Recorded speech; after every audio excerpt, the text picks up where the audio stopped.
Hello friends, welcome to my channel school lessons. നമ്മൾ ഇന്നത്തെ വീഡിയോയിൽ പറയുന്നത് 3ാം ക്ലാസ്സിൻ്റെ മാത്സ് സബ്ജക്റ്റിൽ വരുന്ന ക്രിസ്മസ് എക്സാം മോഡൽ ക്വസ്റ്റ്യൻ പേപ്പറാണ്. ക്ലാസ്സിൻ്റെ മറ്റു സബ്ജക്റ്റിലുള്ള മോഡൽ ക്വസ്റ്റ്യൻ പേപ്പറും നമ്മുടെ ചാനലിൽ അപ്ലോഡ് ആക്കിയിട്ടുണ്ട്. അത് കാണേണ്ടവർ നമ്മുടെ ചാനലിൻ്റെ പ്ലേലിസ്റ്റിൽ പോയിട്ട് standard 3 Christmas exam model question paper നോക്കിയാൽ കാണാവുന്നതാണ്. സോ നമുക്കിതിലെ ഓരോ ചോദ്യങ്ങളും നോക്കാം. ഇവിടെ ഒന്നാമത്തെ ചോദ്യം നോക്കിക്കേ, നിങ്ങൾക്ക് കുറച്ച് പാറ്റേൺസ് തന്നിട്ടുണ്ട്, അത് കംപ്ലീറ്റ് ചെയ്യാനാണ് പറഞ്ഞിട്ടുള്ളത്. ഒന്നാമത്തത് കുറച്ച് സർക്കിൾസ് ആണല്ലേ. ഒന്നാമത്തെ വരിയിൽ ഒരു സർക്കിളാണ്, രണ്ടാമത്തെ വരി എത്തുമ്പോൾ 2 സർക്കിൾസ് വരച്ചിട്ടുണ്ട്.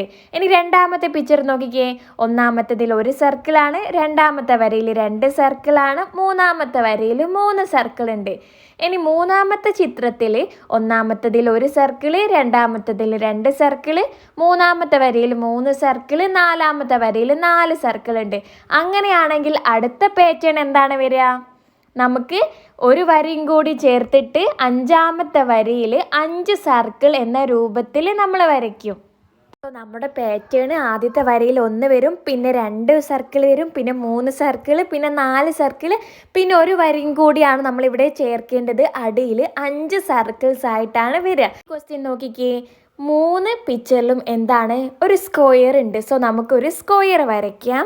എല്ലാ സ്ക്വയറിൻ്റെ ഉള്ളിലും ഒരു വലിയൊരു പ്ലസ് ഉണ്ട്. നമുക്കിനി പ്ലസ് വരയ്ക്കാം. എവിടെയാണ് ഷെയ്ഡ് ചെയ്യേണ്ടത് എന്നാണ് നോക്കേണ്ടത്.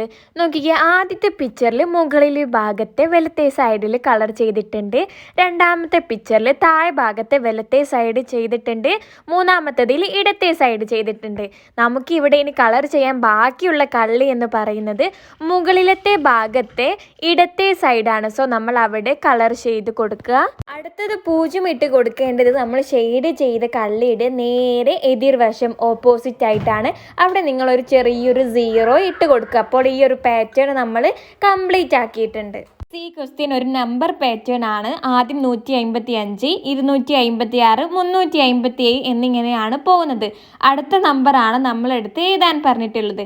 ഇവിടെ ശ്രദ്ധിച്ചേ, ആദ്യത്തേത് 1 പിന്നെ 2, പിന്നെ 3. സോ അവിടെ ആദ്യത്തെ സംഖ്യ 4 എന്ന് വരും. ഓരോ നമ്പറിലെയും രണ്ടാമത്തെ നോക്കിക്കേ, ആദ്യത്തേത് 5, പിന്നത്തതും 5, മൂന്നാമത്തെ പാറ്റേണിലും 5. സോ നമ്മളുടെ എന്ത് വരും? 5 എന്ന് രണ്ടാമത്തെ സംഖ്യ വരും. മൂന്നാമത്തത് ആദ്യത്തിൽ 5, പിന്നെ 6, 7, ഇവിടെ 8 എന്ന് വരും. സോ നമ്മുടെ സംഖ്യ 458 എന്നാണ് വരിക. ക്വസ്റ്റ്യൻ നോക്കിക്കേ, 3 എണ്ണത്തിലും സ്ക്വയർ വരുന്നുണ്ട്. സോ നമുക്കൊരു സ്ക്വയർ വരച്ച് കൊടുക്കാം. പിന്നെ നടുവിൽ എല്ലാത്തിനും പ്ലസ് വരുന്നുണ്ട്. പക്ഷേ ഏരോ എവിടേക്കാണെന്നാണ് നമ്മൾ ഇവിടെ നോക്കേണ്ടത്. ആദ്യത്തെ പിക്ചറിൽ വലത്തോട്ടാണ്, രണ്ടാമത്തെ പിക്ചറിൽ താഴേക്കാണ്, മൂന്നാമത്തെ പിക്ചറിൽ ഇടത്തോട്ടാണ്. സോ നമ്മൾ വരയ്ക്കുന്ന പിക്ചറിൽ ഏരോ മുകളിലോട്ട് വരും. ഓപ്ഷൻസ് തന്നിട്ടുണ്ട്. ഇതിൽ മൂന്നാമത്തെ ഓപ്ഷൻസ് ആണല്ലേ കറക്റ്റ് വൺ. അടുത്തത് ഈ question, write a pattern involving 3 digit number. നമുക്ക് ഇഷ്ടമുള്ള ഒരു പാറ്റേൺ നമുക്ക് ഇവിടെ തയ്യാറാക്കാം. പക്ഷേ ഒരു കണ്ടീഷൻ മാത്രമേ ഉള്ളൂ, 3 ഡിജിറ്റ് നമ്പർ ആയിരിക്കണം, 3 അക്ക സംഖ്യയായിരിക്കണം. ഈ 3 ഡിജിറ്റ് പറഞ്ഞാൽ 100ന് ശേഷമുള്ള 100 മുതൽ 999 വരെയുള്ള സംഖ്യകളൊക്കെ 3 ഡിജിറ്റ് 3 ഡിജിറ്റ് നമ്പേഴ്സ് ആണല്ലോ. നമുക്ക് ഇഷ്ടമുള്ളൊരു പാറ്റേൺ ഇവിടെ തയ്യാറാക്കാം. 3 ഡിജിറ്റ് ആവണമെന്ന് മാത്രമേ നമ്മളെടുത്ത് പറഞ്ഞിട്ടുള്ളൂ. ഇവിടെ എഴുതിയിട്ടുള്ള പാറ്റേൺ 100, 101, 102, 103 എന്നിങ്ങനെയാണ്. അടുത്തത് activity 2, say the number. A bus has 11 seats of 3 people and 9 seats of 2 people. ഒരു ബസ്സിന് എത്ര സീറ്റുകളുണ്ട്? 3 ആൾക്കാർക്ക് ഇരിക്കാൻ പറ്റിയിട്ടുള്ള 11 സീറ്റുകളും 2 ആൾക്കാർക്ക് ഇരിക്കാൻ പറ്റിയിട്ടുള്ള 9 സീറ്റുകളും ഉണ്ടെന്നാണ് പറഞ്ഞിട്ടുള്ളത്. താഴെ ചിത്രത്തിൽ നിങ്ങൾക്ക് ബസ്സിൻ്റെ ഉള്ളിലുള്ളൊരു ചിത്രമാണ് തന്നിട്ടുള്ളത്. ഇവിടെ നോക്കിക്കേ, വലത്തെ സൈഡിൽ 3 സീറ്റുകളും കാണാം, ഇടത്തെ സൈഡിൽ 2 സീറ്റുകൾ വരുന്നതും കാണാം.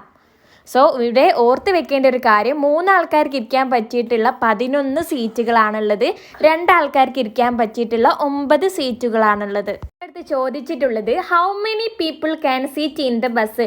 ബസ്സിൻ്റെ ഉള്ളിൽ എത്ര ആൾക്കാർക്ക് ഇരിക്കാൻ പറ്റുമെന്നാണ്. സോ നമ്മൾ എത്ര ആൾക്കാർക്ക് ഇരിക്കാൻ പറ്റും എന്നുള്ളതിന് നമ്മൾ കാണേണ്ടത് എത്ര സീറ്റുകളാണ് നമുക്ക് ബസ്സിലുള്ളത് എന്നാണ്. ഇവിടെ നമുക്ക് തന്നിട്ടുണ്ട് 3 എണ്ണം വരുന്നത് 11 എണ്ണവും 2 സീറ്റുകൾ വരുന്നത് 9 എണ്ണമാണ്. ഇത് രണ്ടും തമ്മിൽ കൂട്ടി നോക്കിയാൽ നമുക്ക് ടോട്ടൽ സീറ്റുകൾ കിട്ടും. അത്രയും ആൾക്കാർക്കാണല്ലോ ഇവിടെ ഇരിക്കാൻ പറ്റുന്നത്.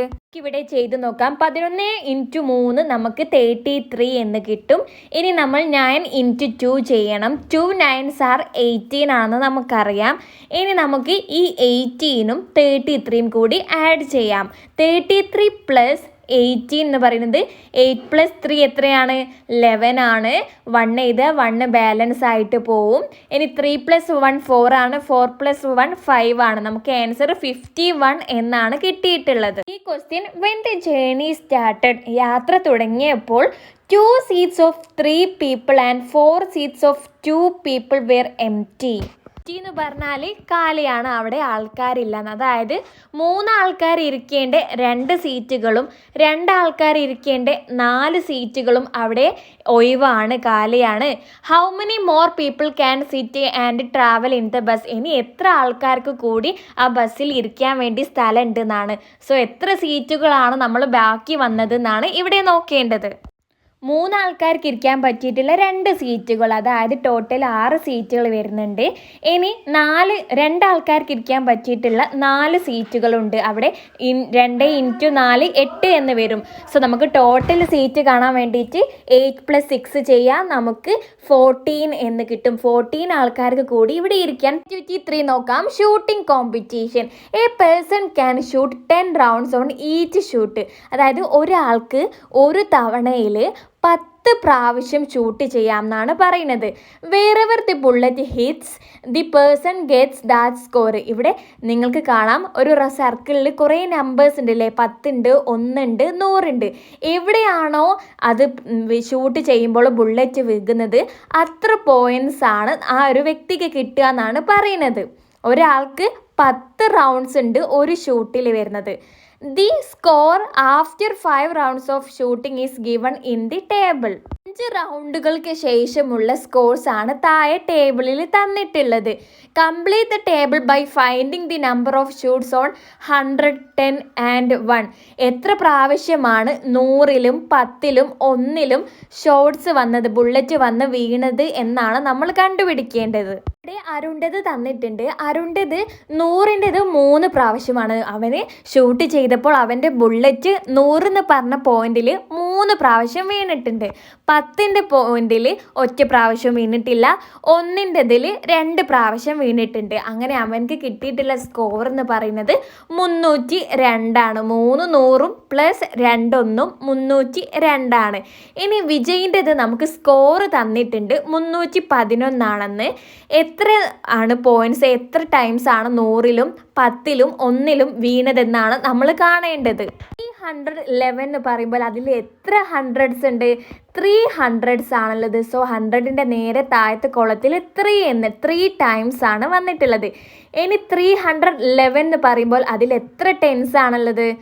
ഒരു 10 ആണുള്ളത്. സോ നമ്മൾ 10ൽ 1 എന്ന് എഴുതി കൊടുക്കുക. ഇനി എത്ര 1 ആണുള്ളത്? 1 ones ആണുള്ളത്. സോ നമ്മൾ അവിടെ 1 എഴുതി കൊടുക്കുക. അടുത്തത് 320 എന്ന് പറയുമ്പോൾ 300 എന്ന് പറയുമ്പോൾ തന്നെ നിങ്ങൾക്ക് കിട്ടിയിട്ടുണ്ട് 300s ആണുള്ളത്. സോ നിങ്ങൾ 100ൻ്റെ താഴെ 3 ടൈംസ് എഴുതി കൊടുക്കുക. ഇനി 10 എത്ര പ്രാവശ്യമാണ്? 20യിൽ എത്ര ടെൻസ് ഉണ്ട്? 2 ടെൻസ് ആണ് അല്ലേ? സോ നമ്മൾ 10ൻ്റെ താഴെ 2 എന്ന് എഴുതി കൊടുക്കുക. അവിടെ ഒറ്റ 1ഉം വരുന്നില്ല, അവിടെ നിൽ എന്ന് എഴുതി കൊടുക്കുക. ഇനി B question, who got the least score? ആർക്കാണ് ഏറ്റവും കുറവ് കിട്ടിയിട്ടുള്ളത്? ഇതിൽ 302 ആണോ, 311 ആണോ, 320 ആണോ ചെറുത്? ലീസ്റ്റ് എന്ന് പറഞ്ഞാൽ ചെറുത്, ചെറിയ സ്കോർ എന്നാണ് ചോദിച്ചിട്ടുള്ളത്. ഇവിടെ 302. അരുണിനാലല്ലേ ചെറിയ സ്കോർ കിട്ടിയിട്ടുള്ളത്. സോ നിങ്ങൾ അവിടെ അരുൺ എന്ന് എഴുതി കൊടുക്കുക.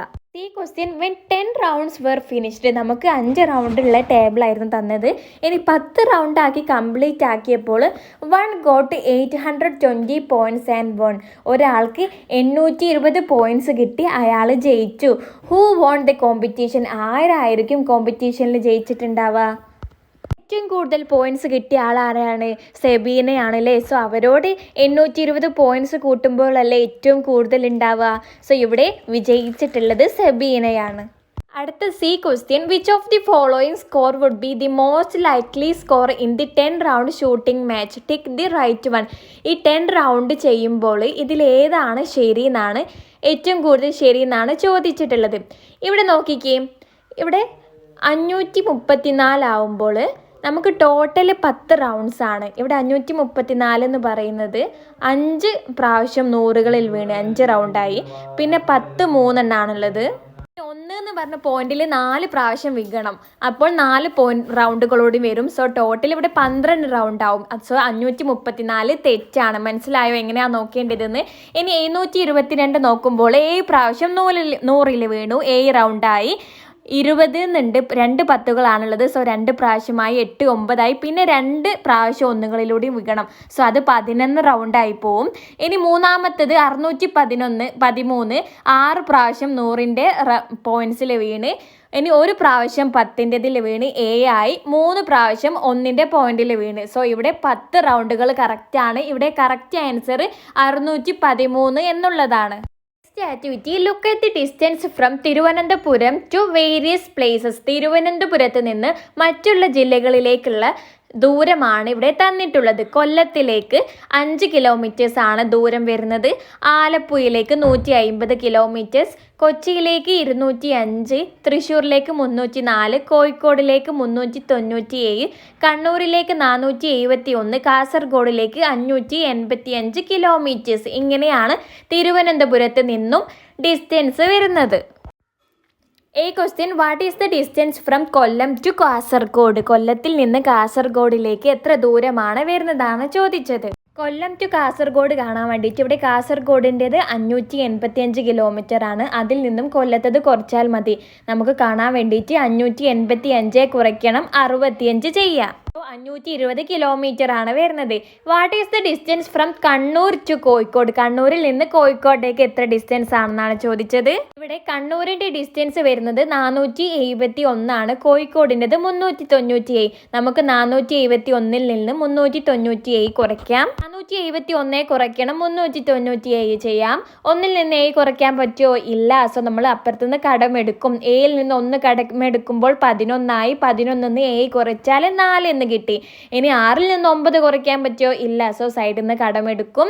16ൽ നിന്ന് 9 കുറയ്ക്കും. 16ൽ നിന്ന് 9 കുറച്ചാൽ 7 കിട്ടി. 3 നിന്ന് 3 പോയാൽ 0. ഇവിടെ 74 കിലോമീറ്റർ ആണ് ആൻസർ വരുന്നത്. ഇനി ആക്ടിവിറ്റി 5, മെഷർ ദി ഡിസ്റ്റൻസ്. ദൂരം അളക്കാൻ വേണ്ടിയിട്ടാണ് പറഞ്ഞത്. Winnie and her friends are participating in long jump competition. വിന്നിയും അവളുടെ കൂട്ടുകാരും ലോങ് ജംപ് കോമ്പറ്റീഷനിൽ പങ്കെടുക്കുകയാണ്. Look at the distance covered by each one. അങ്ങനെ അവളുടെ ഫ്രണ്ട്സും കവർ ചെയ്ത ദൂരങ്ങൾ, ലോങ് ജമ്പിൽ കവർ ചെയ്ത ദൂരങ്ങളാണ് ഇവിടെ താഴെ തന്നിട്ടുള്ളത്. ബെന്നി 1 മീറ്റർ 45 സെൻറ്റിമീറ്റർ ആണ്. നിധി 160 സെൻറ്റിമീറ്റർ ആണ്. ജിതിൻ 1 മീറ്ററും 50 centimetres. Rimi 200 centimetres. Winnie 1 metre 85 centimetres. ഇനി നമുക്ക് താഴെയുള്ള ക്വസ്റ്റ്യൻസ് നോക്കാം. Find the top 2 positions in the competition. നമ്മളെടുത്ത് ഫസ്റ്റ് പൊസിഷൻ ആരാണെന്നും സെക്കൻഡ് പൊസിഷൻ ആരാണെന്നാണ് ചോദിച്ചിട്ടുള്ളത്. സോ ഫസ്റ്റ് പൊസിഷൻ ആരാണോ ഏറ്റവും കൂടുതൽ ദൂരം ചാടിയത് അവർക്കാണല്ലോ ഫസ്റ്റ് കിട്ടുക. സോ ടേബിളിൽ നോക്കിക്കേ, ഏത് ആളാണ് ഏറ്റവും കൂടുതൽ ദൂരം ചാടിയിട്ടുള്ളതെന്ന്. ആദ്യം തന്നിട്ടുള്ള ഡിസ്റ്റൻസ് എല്ലാം സെൻറ്റിമീറ്ററിലേക്ക് മാറ്റാം. ഇവിടെ സെൻറ്റിമീറ്ററിലേക്ക് മാറ്റണമെങ്കിൽ മീറ്ററിലും സെൻറ്റിമീറ്ററിലും ചിലത് മാത്രമാണ് തന്നിട്ടുള്ളത്. അതിനെ സെൻറ്റിമീറ്ററിൽ മാത്രമാക്കി മാറ്റാൻ ഒന്നുമില്ല. മീറ്ററിനെയും സെൻറ്റിമീറ്ററിനെയും ഒരുമിച്ച് അങ്ങ് എഴുതിയാൽ മതി. 1 മീറ്ററും 45 സെൻറ്റിമീറ്റർ എന്നുള്ളത് സെൻറ്റിമീറ്ററിലേക്ക് മാത്രമാക്കി മാറ്റുമ്പോൾ 145 സെൻറ്റിമീറ്റർ എന്ന് വരും. ജിതിൻ്റെത് സെൻറ്റിമീറ്ററിൽ തന്നെയാണ് തന്നിട്ടുള്ളത്. ജിതിൻ്റെത് നമുക്ക് 150 സെൻറ്റിമീറ്റർ എന്ന് വരും. വിന്നിയുടേത് 200 സെൻറ്റിമീറ്റർ ആണ്. വിന്നിയുടേത് 185 സെൻറ്റിമീറ്റർ എന്ന് വരും. ഇതിൽ ഏറ്റവും കൂടുതൽ ദൂരം ആരാണോ ചാടിയത് അവരായിരിക്കും ഫസ്റ്റ് പ്രൈസ് കിട്ടുക. ഇവിടെ റിമി 200 സെൻറ്റിമീറ്റേഴ്സ് ആണ് ഏറ്റവും കൂടുതൽ ദൂരമുള്ളത്. അവൾക്ക് ഫസ്റ്റ് പ്രൈസ് കിട്ടും. പിന്നെ 185 വിന്നിക്കാണ് സെക്കൻഡ് പ്രൈസ് കിട്ടുക. From the table find out the difference between the largest distance and the shortest distance, ഏറ്റവും കൂടുതൽ ഡിസ്റ്റൻസും ഏറ്റവും കുറവുള്ള ഡിസ്റ്റൻസും തമ്മിൽ ഡിഫറൻസ് കാണാൻ എന്ത് ചെയ്താൽ മതി? ഏറ്റവും കൂടുതൽ ഉള്ളതിൽ നിന്ന് കുറവ് കുറച്ചാൽ മതി. ഏറ്റവും കൂടുതൽ റിമിയുടേതായിരുന്നു 200 സെൻറ്റിമീറ്റർ ആണ്. ഏറ്റവും കുറവ് ഏതാണെന്ന് നോക്കിക്കേ, പിന്നെയാണ് 145 സെൻറ്റിമീറ്റർ ആണ്. സോ 200-ൽ നിന്ന് 145 കുറയ്ക്കുമ്പോൾ 200-ൽ നിന്ന് 145 കുറയ്ക്കുമ്പോൾ നമുക്ക് 55 സെൻറ്റിമീറ്റർ എന്ന് കിട്ടും. സോ ഡിഫറൻസ് എന്ന് പറയുന്നത് 55 സെൻറ്റിമീറ്റർ ആണ്. ഈ question, which of the following measurement can be the length of a pencil? ഒരു പെൻസിലിൻ്റെ മെഷർമെൻറ്റ് ആവാൻ പറ്റിയത് താഴെ തന്നിട്ടുള്ളതിൽ ഏതാണെന്നാണ്. Tick the right answer. Correct ആൻസറിന് ശരി ടിക്ക് ചെയ്യാം. ഇനി ഒന്നാമത് 180 സെൻറ്റിമീറ്റർ, 18 മീറ്റർ, 18 സെൻറ്റിമീറ്റർ, 180 മീറ്റർ. ഇതിലേതാണ് ഏറ്റവും ചെറുത്? 18 സെൻറ്റിമീറ്റർ ആണ്. സോ ഒരു പെൻസിലിൻ്റെ നീളം ആവാൻ സാധ്യതയുള്ളത് 18 സെൻറ്റിമീറ്റർ ആണ്. 26 science festival. The table below shows the number of students participated in various competition on each day of the 2 days sub district science festival. 2 ദിവസത്തെ സബ് ഡിസ്ട്രിക്ട് സയൻസ് ഫെസ്റ്റിവലിന് തരത്തിലുള്ള കോമ്പറ്റീഷൻസിന് എത്ര കുട്ടികളാണ് പങ്കെടുത്തത് എന്നാണ് താഴത്തെ ടേബിളിൽ തന്നിട്ടുള്ളത്.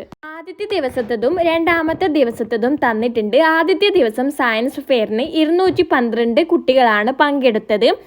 On the spot work experience ഫെയറിന് 145 കുട്ടികളാണ്. സോഷ്യൽ സയൻസ് ഫെയറിന് 143 കുട്ടികളാണ്.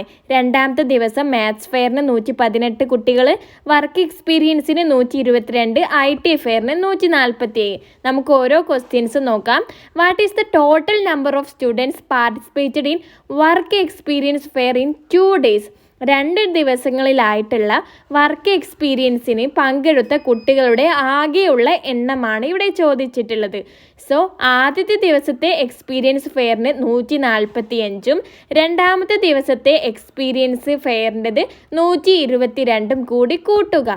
167 കുട്ടികളാണ് 2 ദിവസങ്ങളിലൂടെ ആയിട്ട് എക്സ്പീരിയൻസ് വർക്കിന് പങ്കെടുത്തിട്ടുള്ളത്. ഇനി B question, what is the total number of students participated in sub district science festival?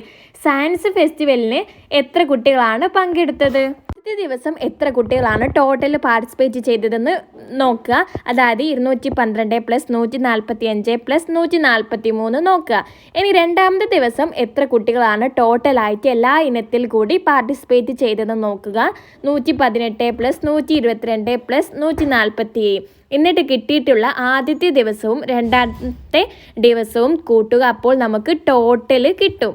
ആദ്യത്തെ ദിവസം ടോട്ടൽ സ്റ്റുഡൻസിൻ്റെ എണ്ണം 500 എന്ന് കിട്ടി. രണ്ടാമത്തെ ദിവസം ടോട്ടൽ സ്റ്റുഡൻസിൻ്റെ എണ്ണം 387 എന്ന് കിട്ടി. ഇനി 2 ദിവസത്തേയും കൂടി ടോട്ടൽ കാണാൻ വേണ്ടിയിട്ട് 500 + 387 ചെയ്യുക. ആൻസർ 885 ആണ് കിട്ടിയത്. C question, how many more students participated on the first day than on the second day? ആദ്യത്തെ ദിവസം എത്ര കുട്ടികളാണ് രണ്ടാമത്തെ ദിവസത്തെക്കാട്ടിലും കൂടുതൽ പങ്കെടുത്തതെന്നാണ് ചോദിച്ചിട്ടുള്ളത്. അതിനെന്ത് ചെയ്താൽ മതി? ആദ്യത്തെ ദിവസത്തിൽ നിന്ന് രണ്ടാമത്തെ ദിവസം കുറയ്ക്കുക. അതായത് 500-ൽ നിന്ന് 387 കുറച്ച് നോക്കുക. നമുക്ക് 113 എന്നാണ് ആൻസർ കിട്ടുക. സോ 113 കുട്ടികളാണ് ആദ്യത്തെ ദിവസം രണ്ടാമത്തെ ദിവസക്കാട്ടിലും പങ്കെടുത്തത്. പേപ്പറിൻ്റെ ക്വസ്റ്റ്യൻസ് ഇവിടെ അവസാനിച്ചിട്ടുണ്ട്. നിങ്ങൾക്ക് ഈ വീഡിയോ ഇഷ്ടമായാൽ നിങ്ങൾ ലൈക്ക് ചെയ്യുക. നമ്മുടെ ചാനൽ ഇതുവരെ സബ്സ്ക്രൈബ് ആക്കിയിട്ടില്ലെങ്കിൽ ഇപ്പോൾ തന്നെ സബ്സ്ക്രൈബ് ആക്കി സപ്പോർട്ടാക്കുക. So that's all. Thank you friends.